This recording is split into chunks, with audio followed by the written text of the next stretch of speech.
Salutations à chacun et chacune de vous. Aujourd'hui, estime de soi et connaissance de soi.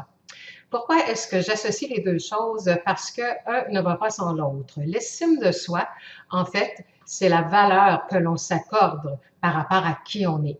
Et l'éducation reçue depuis des siècles a toujours été de forger notre estime de nous-mêmes à partir des critères de l'ego, des critères matières. C'est-à-dire, si j'ai un gros salaire, une réputation, des titres, des diplômes, bon, plein de choses comme ça, je vaux quelque chose. Si je n'ai pas ça, je vaux moins ou je vaux rien. Bon, ça, c'est grosso modo.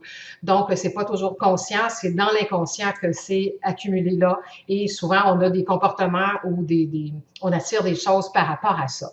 Ce qu'il faut regarder, c'est que plus on se connaît, le fonctionnement de l'esprit humain et non pas notre personnalité humaine, plus on découvre que l'estime de soi a été basée à la mauvaise place. Quelle est la valeur que l'on s'accorde quand on comprend qu'on est un être créateur, qu'on a toute puissance pour créer notre vie? La valeur vient de changer. Ce que vous créez dans votre vie, ce sont des effets, ce sont des expériences de vie, ce ne sont que vos expériences, ce n'est pas qui vous êtes.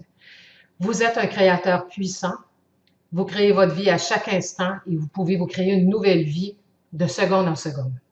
Donc, votre valeur tient à ce que vous êtes, c'est-à-dire un créateur puissant, et non à vos créations, les choses que vous avez expérimentées depuis le début du voyage de votre âme. Alors, accordez-vous la valeur que vous méritez. Vous êtes grand et grandiose. Bonne réflexion.